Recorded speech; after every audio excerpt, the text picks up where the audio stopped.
করিমগঞ্জ তারাইলের অভিভাবক, আমার রাজনৈতিক অভিভাবক জননেতা ডক্টর ওসমান ফারুক সাহেব, উপস্থিত মুজাদিয়া ইউনিয়ন বিএনপি, ছাত্রদল, যুবদল সহ অঙ্গ সংগঠনের নেতৃবৃন্দ, সকলকে জানাই জননেতা ডক্টর ওসমান ফারুক সাহেবের পক্ষ থেকে রক্তিম লাল গোলাপ শুভেচ্ছা।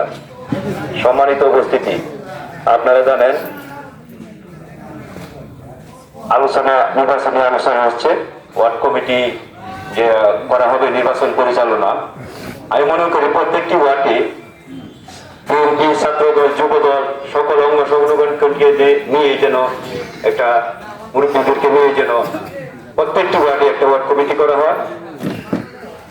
আর আমরা বুঝ চাইতে যাব জননেতা ডক্টর ওসমান ফারুক সাহেব 2001-এ মন্ত্রী হয়ে কি উন্নয়নমূলক কাজ করেছে, এগুলো তুলে ধরলে আমার মনে হয় ভালো হয়।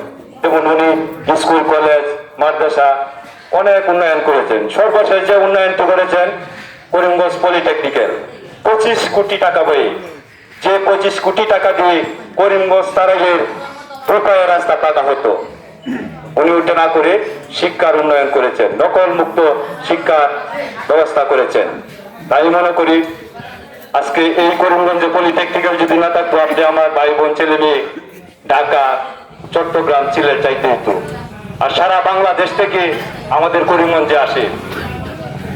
আমার মুজাদিয়া থেকে কিন্তু হাইটে পরিবেশ যাইতে পারবে, তারাই থেকে হাইটে যাইতে পারবে, কিন্তু মুজাদিয়া থেকে সিলেট যাইতে পারবে নইলে। তাই আমি মনে করি আমরা ভোট চাইতে যাব, স্যারের বিগত দিনের উন্নয়নমূলক কাজের কথা বলবো, মিথ্যা আশ্বাস আমরা দিব না, সত্যি কথা বলে আমাদের স্যারকে বিজয়ী করবো, এই আশা প্রত্যাশা ব্যক্ত করে আমি আমার সংক্ষিপ্ত বক্তব্য শেষ করলাম। আসসালামু আলাইকুম। চার নম্বরটা কি আছে?